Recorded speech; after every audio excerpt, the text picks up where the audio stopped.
40살에 은퇴해서 로망을 실현하고 있는 파이어족 김다현 씨. 반갑습니다. 안녕하세요. 저는 작년에 남편이랑 같이 은퇴하고 지금 1년째 백수로 살고 있는 김다현입니다. 야, 이게 그 파이어족이라는 게 이제 정확하게 파이낸셜 인디펜던스, 리타이어 얼리. 네. 여기서 이제 파이어족인데 기사에서 제가 봤어요. 그리고요. 아, 저를 보셨어요? 예. 인터뷰하셨었죠? 네, 최근에. 맞습니다. 네. 그거를 보고 제가 야, 이게 참 그래서 좀 재밌게 그 기사를 좀 봤는데 실례지만 지금 네. 여기 보니까 나이가 지금 40대 초반이신데. 네, 41. 아니 근데 언제부터 은퇴를 좀 꿈꾸신 거예요, 두 분이요?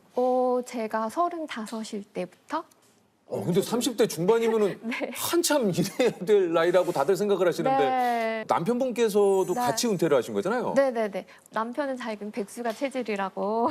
아, 그래요? 남편이 어느 순간 이제 내가 40 되기 전에는 어떻게 세계 여행이라도 한번 가야 되지 않겠어? 라는 얘기에 처음에는 이제 뭐 그냥 여행 가고 싶다라는 마음이 훨씬 더 컸었고요. 그때 막 당장 일을 아예 안 할 생각까지는 아니었고. 아니었어요. 예. Samba, só danço samba. Vai, vai, vai, vai, vai. Só danço samba. 돌아서 어떤 일을 하면 좋을까? 막 그런 얘기를 남편이랑 대화를 하다가 이제 은퇴 쪽으로 방향을 틀게 된 거죠. 은퇴하기 전에 혹시 어떤 일을 하시는지 여쭤봐도 됩니까? 저는 카카오랑 K에서 16년 동안 서비스 기획자로 일을 했어요. 남편께서도 같이 네. 같은 직장에서 근무하셨어요? 네, 카카오에서 만나서 사내 연애 했어요. 아니 근데 네. 잘은 모릅니다만 그 카카오가 뭐 지금도 네. 얘기들 하지 않습니까? 그 뭐 이제 입사하고 싶은 그 다섯 쌍가락 안에 드는 회사인데. 네. 아 근데 거기서 그냥 퇴사를 남편이 한 한마디가 저한테는 컸는데 뭡니까? 우리가 하고 싶었던 일들, 돈 버느라 못했지만 어릴 때 꿈꿔왔던 일들 그런 것들도 한번 해볼 수 있지 않겠어? 라고 얘기를 하는 순간 뭐 서비스 기획자가 저의 원래 꿈은 아니었으니까 그냥 이제 돈 버는 일을 그만하고 제가 하고 싶은 일을 하면서 살면 어떨까? 뭐 그런 생각이 들어서 그러니까 일하는 게 재미는 있었어요. 새로운 뭐 서비스를 만들고 사람들이랑 협업한 게 되게 재미있고 좋았는데 회사가 원하는 게 일만은 아니고 회사의 목표를 달성하기 위해서 약간 압박 같은 게 네. 있는데 그러기 위해서 저만 힘들면 되는 게 아니잖아요. 같이 일하는 사람들한테 약간 좀 몰아붙이는 것도 해야 되고 약간 그래야 되는데 제가 그런 걸 잘 못하겠더라고요. 그래서 이게 또 그래요. 이런 자유로운 분위기에서 자율적으로 뭔가 성과가 나면 좋은데 그렇죠. 이게 또 그렇지가 않아. 그렇지 않아요. 특히 퇴사하기 직전에 진짜 뭐 그랬는데 뭐 아침 6시에 일어나서 회사에 출근하고 뭐 하루 종일 막 회의를 7개씩 해요. 하루에 7개씩 하면 막 이제 일과 시간이 끝난 다음에 이제 제 일을 시작하는 거예요. 그래서 막 밀린 메일들 보면서 답변해주고 뭐 밀린 기획 같은 거 정리하고 그러면 회사에 막 10시, 11시쯤 퇴근해요. 그러면 집에 도착하면 하루가 지나 있어요. 그렇게 평일을 내내 보냈던 것 같고 아니 근데 저기 회의가 어떻게 7개인가 되지? 그러게 말이에요.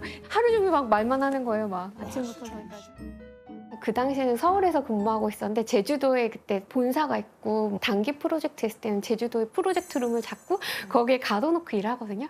제주도에 있으면 가족 없고 친구 없고 완전히 고립된 상태에서 진짜 일만 하는 거예요.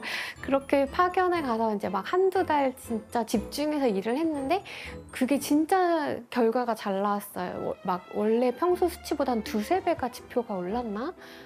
거의 꿈은 일에 대한 꿈 꾼 것 같아요. 회사 다닐 때는 제가 실수해서 망치는 꿈을 그렇게 많이 꿨어요.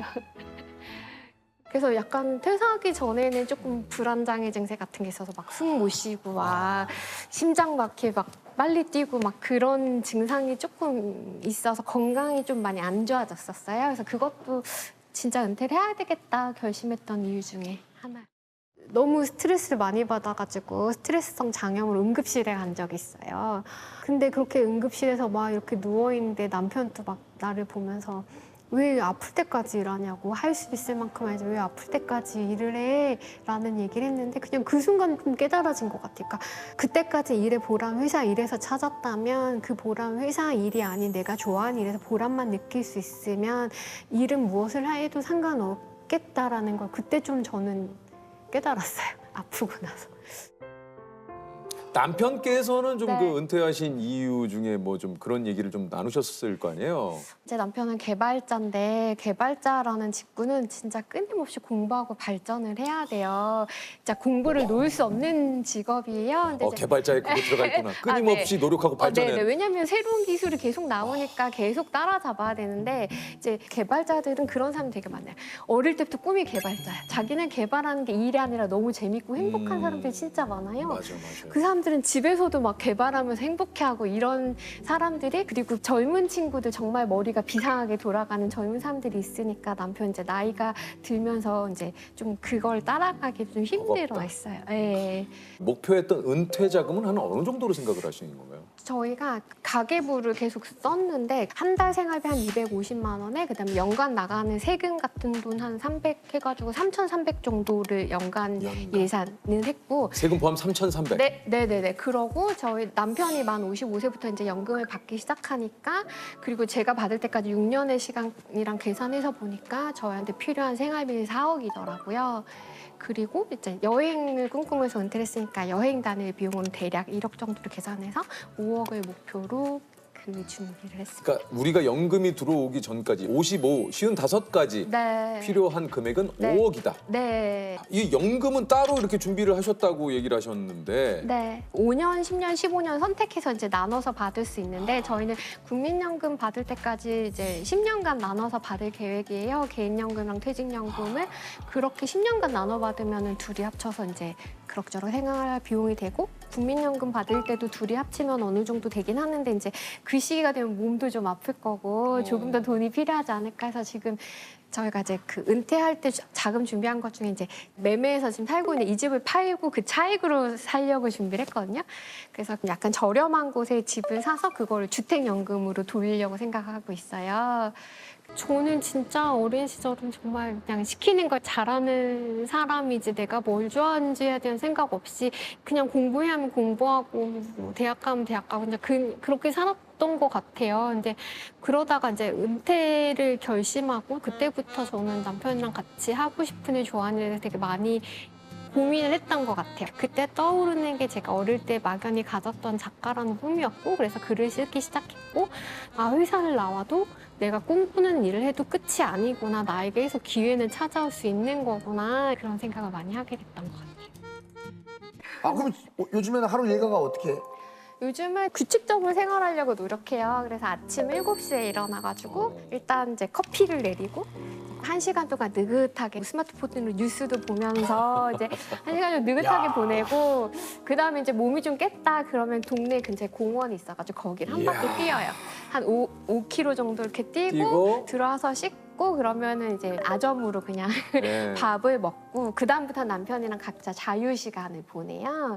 그래서 부부라도 같이 오래 같이 있는 시간이 아, 있는 맞아요. 거는 뭐 일상을 뭐 그냥 그럼요. 처음부터 끝까지 쭉 같이 할 필요는 없어요. 개인 예. 생활이 중요하잖아요. 맞아요. 그래서 각자 이제 가능하면 떨어져가지고 하고 어. 싶었던 일을 하고 지내. 뭐 남편은 기타를 친다거나 그림을 그리고 저는 책 읽고 글 쓰고 이런 일들을 해요. 그렇게 각자 시간을 보낸 다음에 같이 밥 먹고 또 산책하고 뭐 유퀴즈 같은 예능 보면서 맥주 한잔 하고 이제 그러고 자는 거죠. 아, 야. 야 이거야말로 우리가 꿈꾸는 가장 이상적인.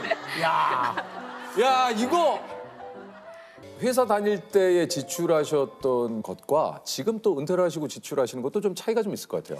회사 다닐 때는 스트레스 받으면은 스트레스 해소용 구매를 많이 했던 것 같아요. 있죠. 있어요. 나를 위한 선물 좀 하죠. 네. 좀 많이 해요, 좀 많이 해요. 네. 저희가 가계부를 보니까 그 돈이 생각보다 너무 많은 거예요. 회사 갈 때 어떤 거를 좀 나에게 선물을 하셨어요? 그냥 먹으로 많이 한 거죠. 제가 되게 좋아하는 숙성 한우를 파는 집이 판교에 하나 있는데 숙성. 그게 인당 좀 비싸거든요. 어. 근데 막 힘들 때마다 남편이랑 우리 고기 먹으러 가자 거기 또 좀 자주 가고 그랬던 것 같은데 이제 그런 건 좀 마음 놓고 하기는 어렵죠. 이제 한우는 마음 놓고 못 먹을 것 같아요. 아 그래요. 아무래도 조금 네. 타이트해지죠 좀. 네. 뭐 누가 사준다면 즐겁게 먹긴 하지만. 근데 은퇴하고 가장 크게 달라진 거는 나를 위로하기 위한 물건을 안 사도 되니까 그 비용만 줄여도 되게 크더라고요. 혹시 좀 은퇴를 꿈꾸시거나 예를 들면 나도 은퇴를 해볼까 하시는 분들에게 좀 혹시 그런 일단 얘기를 해주신다면. 나를 행복하게 하는 일이 뭔지를 좀 생각을 해봐야 되는 것 같아요. 이제 만약에 나를 행복하게 하는 게 어떤 뭔가 이제 물건을 사는 일이라던가 아니면은 좋은 레스토랑에서 스테이크 먹을 때가 난 행복하다 그러면 그거는 그래. 정말 큰 돈이 있지 않고서 은퇴하면 힘들어지니까 나를 행복하게 하는 일들이 무엇이고 그걸 하는데 내가 얼마만큼의 돈이 드는지를 조금 생각해보고 그거에 맞춰서 계획을 세워야 되는 것 같아요. 각자의 또 상황이 다 다르기 때문에 처한 상황이. 네. 근데 이제 뭐 저는 그렇게 생각합니다. 뭐 어떤 선택을 하든 이건 다양한 삶의 방식이에요. 아, 그럼요. 그러니까 저희 또 뭐 유퀴즈에서 그래서 다현 씨를 오늘 모셔서 이런 얘기를 듣고 있지만 네. 사실 저는 좀 이렇게 좀 다양해져야 된다고 생각하거든요. 생각의 틀이 자꾸 좁아지고 한 곳으로 가는 맞아요, 거는 맞아요. 정말 이거 바람직하지 않은 네. 것 같아요. 이 다양한 어떤 삶의 방식을 통해서 사회가 좀 저는 발전을 한다라고 생각을 하거든요. 네. 예, 내 생각이 어떻든 간에 나의 기준은 내가 지키면 되는 거고 맞습니다. 타인에게 어떤 나의 생각이나 나의 기준을 자꾸 강요하는 것만큼 하지 말아야 될 일은 없는 것 같습니다. 어. 예. Is it up?